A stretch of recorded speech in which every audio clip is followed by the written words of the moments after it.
Before we delve into the mysteries of the Vatican, make sure to hit the subscribe button to stay updated with our intriguing history videos. Now let's explore the enigma that is the Vatican City. An independent city-state, a microstate, and an enclave within Rome, Italy, Vatican City has a unique position in the world. It's the smallest state by both area and population, yet its influence is mighty. Ruled by the Pope, the head of the Catholic Church, it's a place of immense religious and cultural significance. But beneath the grandeur of the St. Peter's Basilica and the awe-inspiring Sistine Chapel, there lies a world shrouded in mystery and intrigue. The Vatican has its own tales to tell, stories that span centuries filled with myths, legends, and even conspiracy theories. Join us as we journey through the annals of history to unravel the enigma that is Vatican City. The history of Vatican City is as fascinating as it is complex. Nestled within the heart of Rome, this city-state's story begins, not with the glinting gold and marble we associate it with today, but in a place the Romans initially considered dismal and ominous. The name Vatican hails from an ancient Etruscan settlement and the Vatican Hill, where the city now proudly stands. In the beginning, this area didn't inspire awe or reverence. It was a marshy, mosquito-infested region, far from the center of the Roman Empire's hustle and bustle. However, as time passed, the area started to transform. Villas began to dot the landscape, and a circus was erected, the Circus of Nero, of which the obelisk in St. Peter's Square is the last visible remnant. But it wasn't the villas or the circus that would define this land. The Vatican Hill was also a site of martyrdom for early Christians, a place where believers met their end in the name of their faith. Among these martyrs was a man named Peter, a disciple of Christ, crucified under the Emperor Nero's rule. Tradition holds that Peter was buried on this very hill, and over time, this site grew in significance, transforming from a place of death to one of reverence and worship. In the 4th century, Emperor Constantine, the first Roman emperor to convert to Christianity, commissioned a basilica to be built over what was believed to be the tomb of St. Peter. This marked the beginning of the Vatican's journey from a site of martyrdom to a center of Christian faith.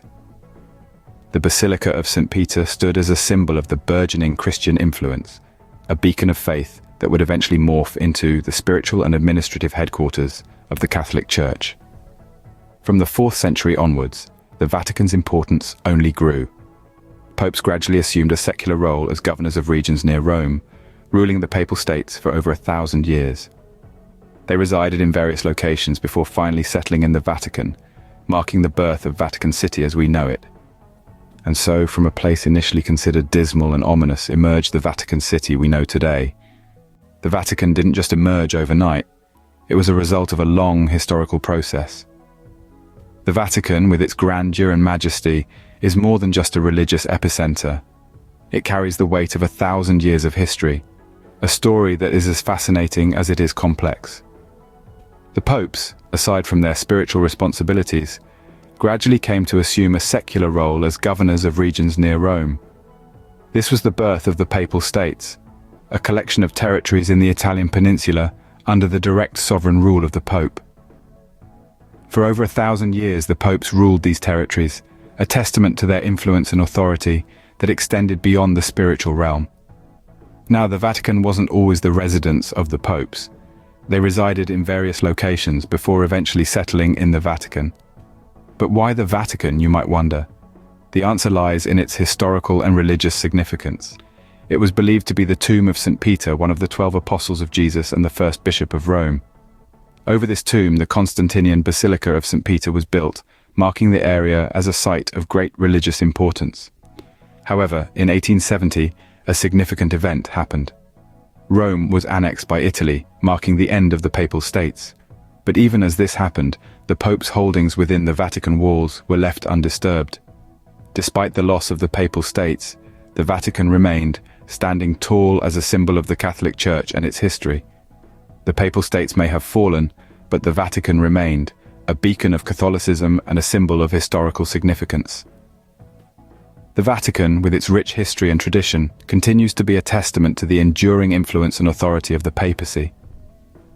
The story of the Vatican is not just a tale of a city, but a narrative of faith, power, and perseverance woven over 1,000 years. In 1929, a landmark event cemented Vatican City's place in the world. This event was the signing of the Lateran Treaty, a pivotal accord between the Holy See and Italy. The treaty, named after the Lateran Palace where it was signed, was a significant turning point in the history of Vatican City.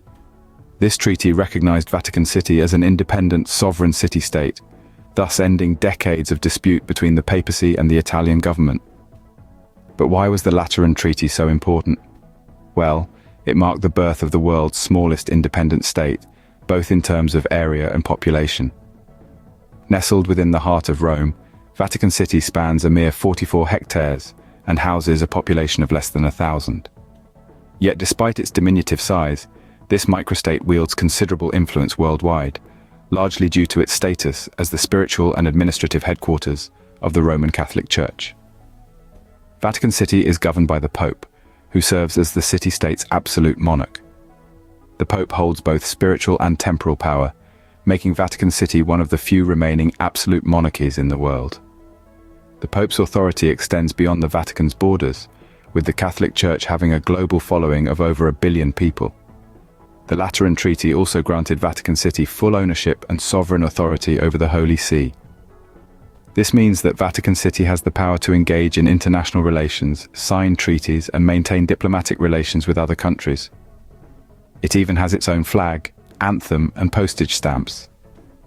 The city-state's economy is supported mainly by donations from the faithful around the world, as well as sales of postage stamps, souvenirs, museum fees, and publications.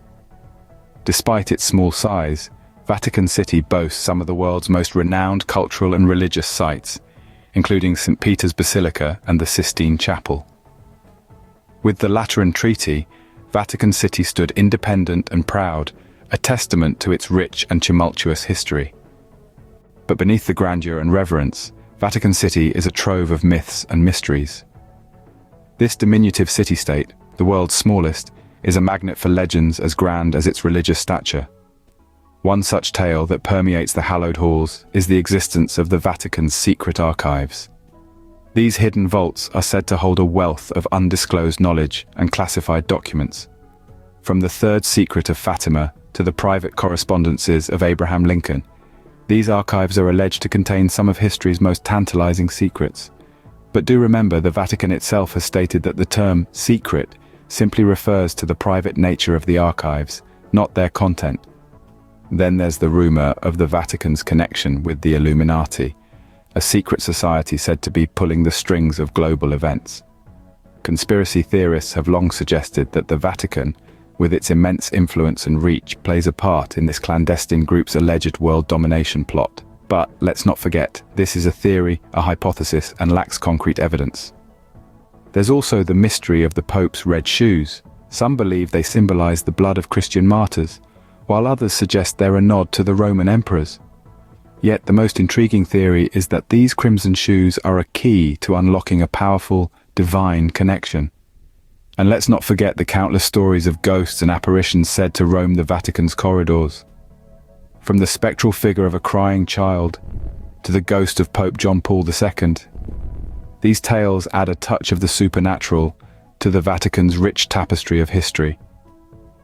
The Vatican City, a place of faith and history, is undoubtedly also a place of enduring enigma and fascinating tales.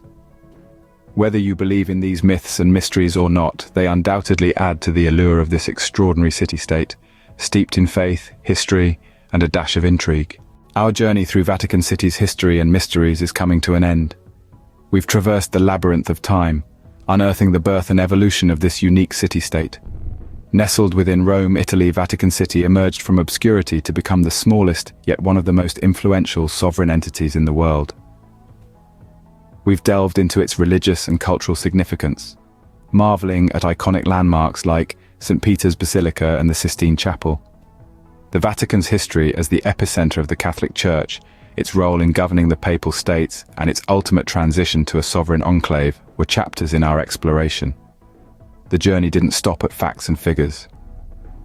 We took a detour down the shadowy alleyways of myths and mysteries, unmasking tales that have intrigued history enthusiasts for centuries. From ancient Etruscan settlements to the ominous perception of the Romans, From the martyrdom of Christians to the legends of clandestine vaults, the Vatican's narrative is a potpourri of fact and fiction. But remember, the story of Vatican City is not just a tale from the past. It's a living narrative that continues to unfold. Until next time, stay curious and keep exploring.